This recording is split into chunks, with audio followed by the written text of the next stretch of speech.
Age 756. A battle for the ages comes to an end. Piccolo Jr., son of the feared Demon King versus son Goku, a savior from beyond the stars. As the two combatants lie bloodied and battered, a third figure enters the fray, Kami, mentor to Goku and spiritual other half to Piccolo. He is determined to end the demon's reign permanently, and so raises a hand to blow Piccolo away, even if it will mean his death as well. From the ground, Goku yells at Kami to stop, but the Guardian of Earth's mind is made up, and so with a look back at his pupil, the old Namekian implores Goku to look after the Earth in his stead, then fires his blast. Piccolo screams, but it's already too late and he is promptly disintegrated.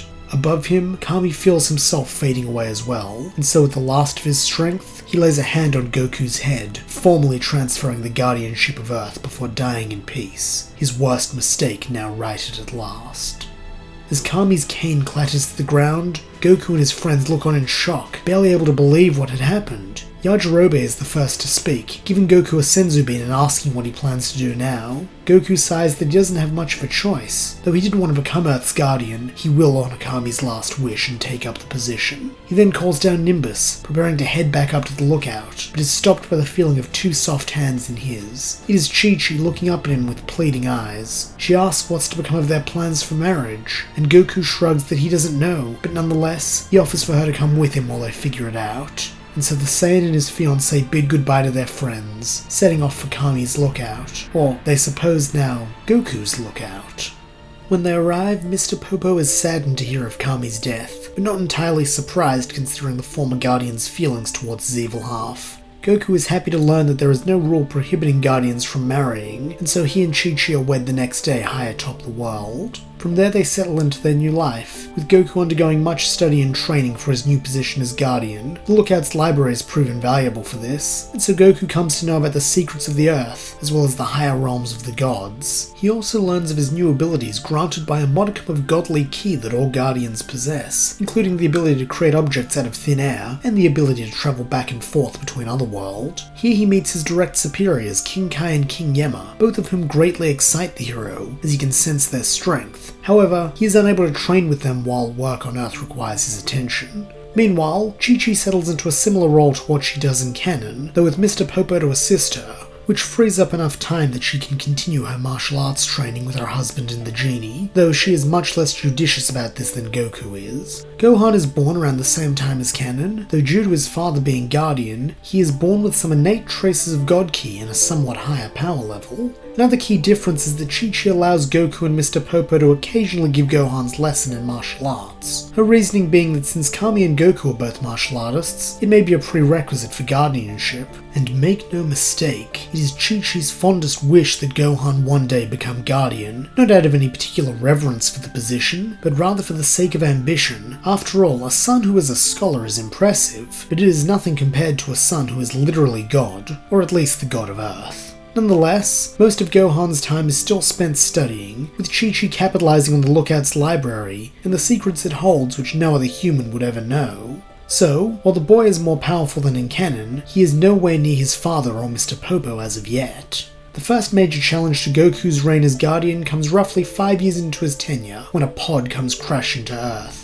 Using his divine sight, Goku is able to see this invader and sense the evil in his heart, but in an attempt to follow Kami's example, he stays up on the lookout, trusting his friends to handle this new threat. Gritting his teeth, Goku watches as this giant of a man with a tail much like his own accosts an innocent farmer, then flies off in search of the highest power level he can find. With Piccolo dead and Goku's power obscured by the magic of the lookout, the source of power that Raditz tracks is none other than Tien.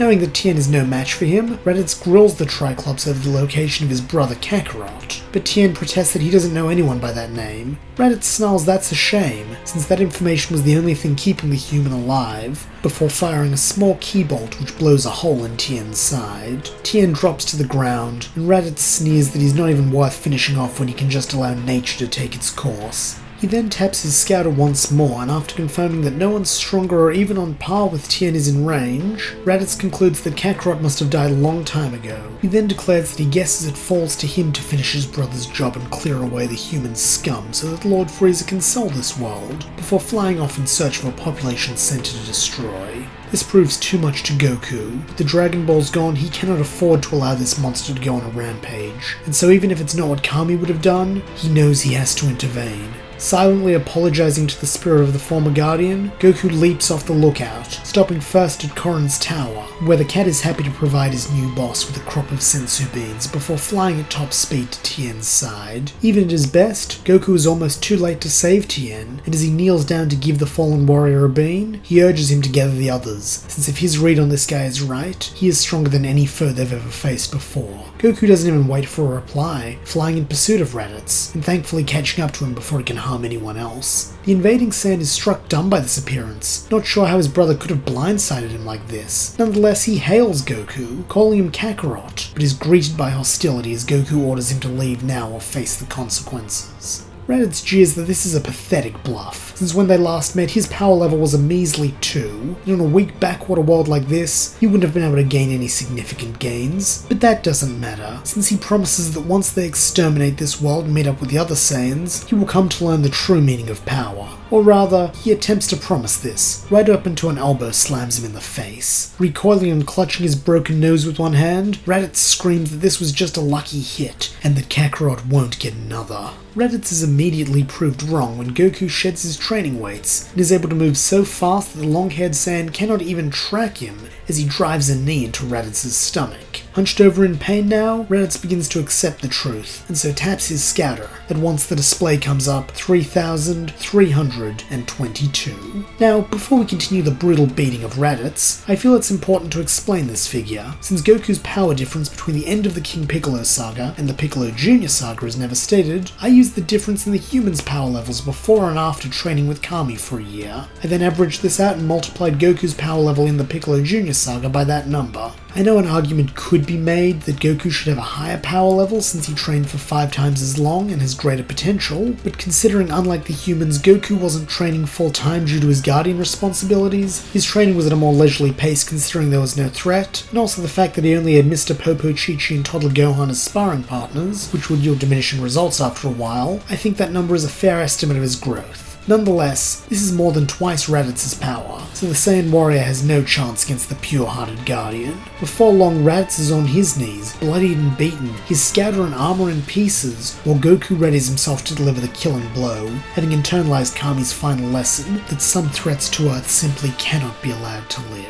Being well acquainted with trickery as a means of survival, Raditz begs for mercy, crying that they're brothers and he came here to collect him from this world. Goku retorts that he said he was going to exterminate humanity, but Raditz explains that he didn't really want to, that he's nothing but a slave under the heel of the tyrant Frieza, just like all the other Saiyans, including their father. Goku's expression softens fractionally, and he orders Raditz to explain. Raditz, after confirming that his scouter really is destroyed, hastily tells Goku that he and the other two Saiyans have been plotting for years to overthrow Frieza, but they've never had the strength to do so, even though both Vegeta and Nappa are stronger than the brothers combined. So that was the true purpose of his mission, to collect Kakarot just like he said, and together they could find a way to defeat Frieza. Goku is excited by the prospect of fighting such a powerful foe, but after witnessing his predecessor give his life to protect the planet, he is not going to be so willing to abandon it at the first chance, and so tells Raditz that he will help, but under 2 conditions. The first is that he and the other Saiyans give up their evil ways, and the second is that they prepare here on Earth so he can keep up his duties as Guardian. Raditz agrees on both conditions, though with no intention of following the former. He simply plans to use whatever secret Kakarot has found for power growth on himself, and if it's as exponential as it was on his pathetic power level of 2, then Raditz won't need Kakarot or any of the other Saiyans to defeat Frieza. But for now he must bide his time, and so he humbly accepts Goku's offer of mercy. By now the other Z fighters have assembled, with Raditz thinking he's pretty sure he killed the 3-eyed one earlier. Funny, he thought he was better at squishing bugs than this, but maybe it's got something to do with Kakarot's insane growth. Based on the looks on the Earthlings' faces, none of them are very happy to see him, with Krillin demanding to know why Goku hasn't finished this guy off yet. Goku explains that Raditz is his brother, and he's only a bad guy because an evil alien dictator forced him to be. Raditz nods along, trying to look penitent, but he can tell at least the Triclops doesn't buy it, so makes a mental note to kill him for real before he leaves this mudball. However, despite their distrust for Raditz, the other Z fighters do trust Goku's judgment, and more than that, they trust that as Guardian he has Earth's best interests at heart, and so ask what they should do now. Goku explains that there are two others like him and Raditz they may need to locate, but Raditz smiles there's no need. Since his scouter was destroyed, his comrades will surely assume that he was killed and so come here to avenge him within a year, adding that since they're multiple times stronger than him, it would be wise to increase their power levels as much as possible in case the other Saiyans launch an attack. Raditz grins, as like the fools that they are, Kakarot and the Earthlings agree to this, and offer him to train with them. This is an entirely alien concept to Raditz, but if this is Kakarot's secret, he won't turn it down. Goku then looks to his friends, saying he supposes it's time that he trained them like Kami trained him if they're going to be facing off against aliens. The Earthlings agree, and so Goku has them all gather around him as he summons Popo's carpet to bring them home. However, instead of travelling directly to the lookout, Goku makes a stop first in the sacred land of Korin at the base of Korin's tower. He then tells Raditz to climb this pole all the way to the top, but not to cheat by using flying or making use of any ki. The elder brother demands to know why, and Goku explains it's good training, which all of them have already done. Grumbling, Raditz agrees, and steps off the flying carpet as Goku and his friends vanish. Meanwhile, Goku and the others arrive back on the lookout, where Mr. Popo and Chi-Chi are waiting with shared looks of concern on their face. Goku giggles that they shouldn't look so worried, everything is fine, but Chi-Chi, who has learned to sense energy up here on the lookout, tells him that she can still sense that strong evil ki, now just below them. Goku replies that it's his brother Raditz, and he's on his way to train with Master Korin before he comes up here to train with all of them. Chi-Chi snaps there's no way she's letting some bad guy near her Gohan, even if he is Goku's brother, which makes Goku snap his fingers like he's had an epiphany, and he says that he remembers that he wants her and Gohan to join them all in training. Chi-Chi crosses her arms, saying that some light training with him or Popo is one thing, but to have Gohan train with his friends at their level is way too dangerous. Goku pleads that it's important since they might have to fight 2 more Saiyans in a year, but this is exactly the wrong thing to say, as Chi-Chi swiftly picks up Goku's Guardian Staff and smacks him over the head with it, reminding him that Gohan is 4 years old, and so will not be fighting any evil spacemen. Tentatively, Goku suggests that he might be 5 by the time the Saiyans come, but this makes no difference, simply earning Goku another head whack before his wife storms away. As Goku and Mr. Popo get down to business beginning the humans training, Raditz finally reaches the top of Korin's tower, having only taken about 10 minutes thanks to his exceptional power by Earth standards. But even power doesn't prepare him for what he finds when he reaches the top, a fluffy white cat and a portly samurai playing shogi. The cat greets Raditz lackadaisically, saying that his name is Master Korin, and if he heard right, Goku wants him to undertake the same training he and the others did years ago. Raditz nods curtly, and Korin fills a clay pot with water which he instructs Raditz to take from him, calling it the Divine Water. Unfortunately, this trick doesn't work super well against a person who can fly at the speed of sound, and before Korin can even move, Raditz is sculling the water, saying it tastes like simple tap water to him. Not wanting this whole thing to be a bust, Korin sighs that he must have gotten the wrong batch, and so fills up another pot, telling Raditz to take this one as well. Once more, Raditz is able to do this with ease, and so Korin sees no choice but to send Raditz on his way up to the lookout, telling Yajirobe to go with them to keep their new friend company. Now it's Yajirobe's turn to look miffed, but he does as he's told, and so he and Raditz begin to climb up the power pole. Even for Raditz, this is an arduous climb, and he finds himself quite tired by the time he reaches the top and finds a genie sparring with 3 of the Earthlings at once, while Kakarot supervises. When he sees his brother, Goku welcomes Raditz over, asking how his training with Korin went. Yajirobe shakes his head that it was a dud since Raditz was too strong already, to which Goku shrugged that it was worth a shot, making Raditz's blood boil that this oaf sent him on a fool's errand while his friends got to train, even if it was only a brief detour. He then demands that Kakarot spar with him now,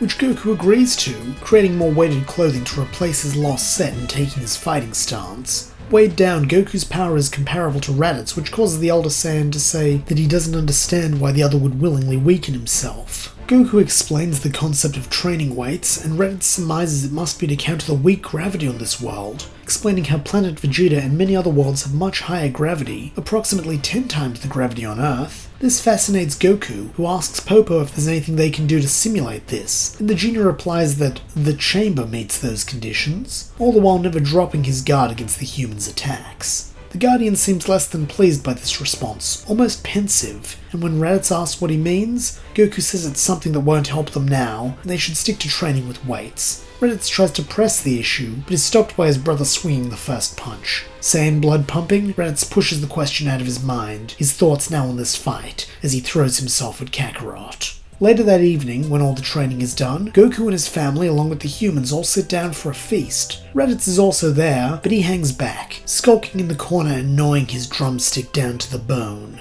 Goku urges him to come join them, citing the old Turtle School maxim that eating plenty is part of becoming a great martial artist, but Raditz scoffs this off, merely grabbing out the drumstick then returning to his corner, only to find that someone else is occupying it. A little boy with a tail. It doesn't take a genius to figure out that this must be Kakarot's brat, and so Raditz asks him as much, leering down at Gohan from his considerable height. Gohan, however, is not afraid of his uncle, introducing himself warmly and commenting how nice it is to meet someone else with a tail. Raditz is caught off guard by this innocence, and so tells Gohan that on their homeworld everyone had tails, and they were mighty warriors who conquered the stars. Gohan doesn't seem to care much for this, saying he'd rather be a protector than a conqueror, eliciting a scoff from Raditz that Kakarot and his woman have raised this child to be the opposite of a proud Saiyan warrior. Gohan just smiles that maybe Unky Raditz can teach him about Saiyans sometime, before sauntering off, a happy wag in his tail. The next day and every day that follows for the next several months play out in a similar fashion, with Raditz and Goku sparring under increasingly heavy weights, while Popo trains the humans. Eventually Gohan and Chi-Chi do join in with the humans, Goku having pleaded with Chi-Chi that it's beneficial for Gohan's training to one day be Guardian, and Chi-Chi wanting to stay close to her son in case anything goes wrong.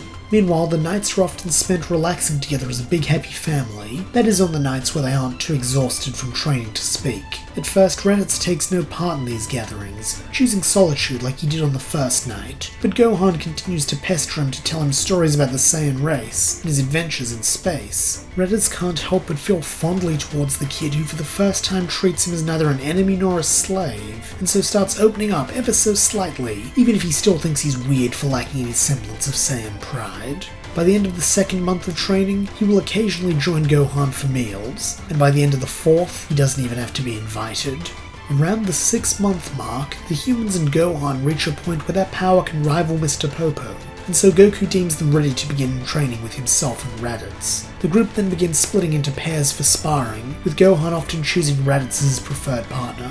Goku also makes use of the Lookout's facilities, having the group use the Pendulum Room to mentally travel back in time for practice battles. Thanks to Raditz's presence, Goku is able to use his brother's memories to create versions of Vegeta and Nappa for the group to battle in the room, thus allowing themselves to familiarize with the Saiyans' tactics and power. By now Goku has come to trust Raditz, feeling most of the evil fall away from his heart. Though darkness still dwells there, he can feel it lessening with every day, and so when the group finally can hold their own against Phantom Vegeta, Goku finally shares with them the Lookout's last secret, the hyperbolic time chamber. Goku explains the time dilution of the room as best he can, though since he's not exactly a mathematician, Popo has to take over midway. The genie also explains the limitation of the room, specifically the lack of food meaning only 2 people can enter if they wish to make use of a full year, as well as the fact that there is a 2-year limit for each person. If a person is inside for more than 2 years, the door will vanish and they will be trapped forever.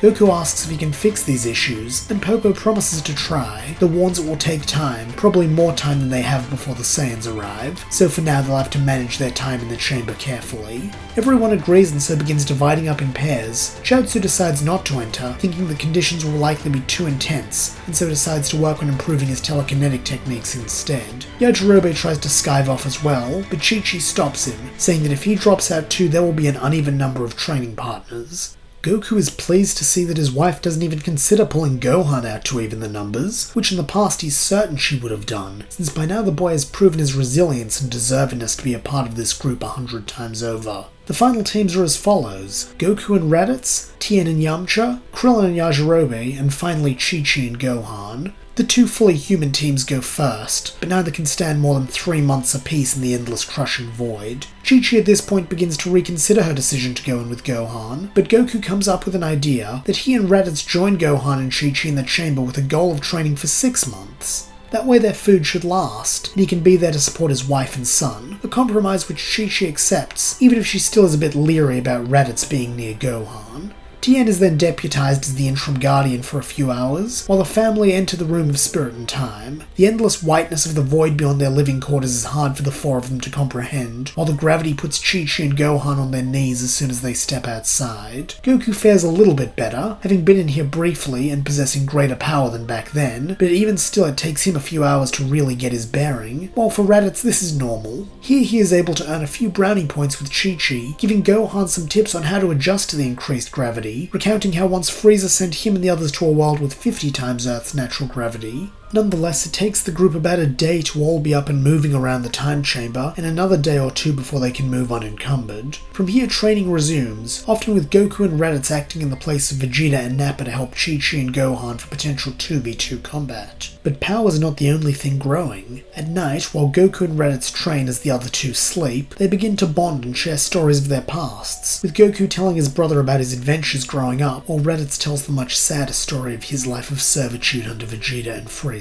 This allows the pair to truly come to understand each other, and for Raditz to put aside the last of his plans to betray Goku. Honestly, he had known he wasn't going to for a while, but this is where the matter is settled. After all, he couldn't leave the brat fatherless. He knew what that was like all too well. Raditz and Gohan also bond when it's their turns to train together, to the point where Raditz even passes on his signature techniques to the boy. Raditz and Chi-Chi never become close, but a mutual respect grows here, to the point where she is comfortable leaving her son in his uncle's care unsupervised. When their 6 months are up, the family depart the chamber with their bodies exhausted but their spirits and power at an all-time high. From there, training resumes as per normal, though Gohan begins to gravitate more towards the other Saiyans while training, since none of the humans can match him anymore. There is one final preparation Goku makes in the lead up to the invasion of the Saiyans, and that is to offer Raditz to drink the Ultra Divine Water. Unlike the first time with the Divine Water, this is an offer rather than an order, and Goku gives Raditz the full story of how dangerous the water can be, but also the power it can grant him if he survives. He does not offer this to anyone else, having concluded from what Raditz told him about Saiyan physiology that the only reason he was able to survive the water's effects is because of his heritage. Raditz, thanks to his Saiyan pride, agrees, heading back down to Korin's tower. Goku watches over his brother during the following days as the water takes effect, and it pains him to see someone he has come to care about suffer like this, but nonetheless he has faith in his fellow Saiyan warrior, a faith which is rewarded 3 days later when Raditz returns to the lookout, his power closing in on Goku's.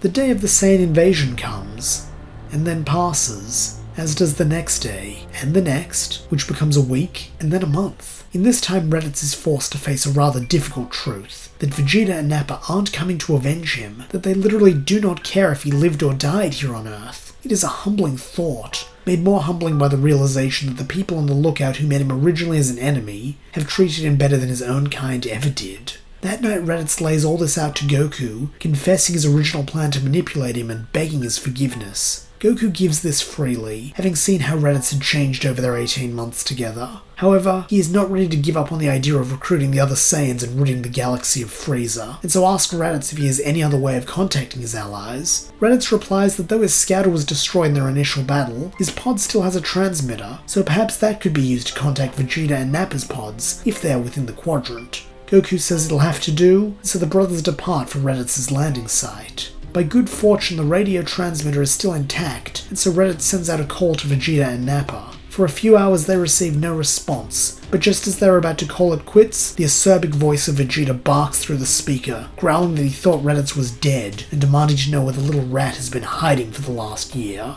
Raditz replies that he's on a world called Earth, and asks the prince to rendezvous with him ASAP, since he found his brother Kakarot. Vegeta sounds unimpressed, but Raditz cuts him off, an act which incenses the prince, but it's worth it a moment later when Raditz says something Vegeta never would have imagined, that he believes Kakarot to be the legendary Super Saiyan.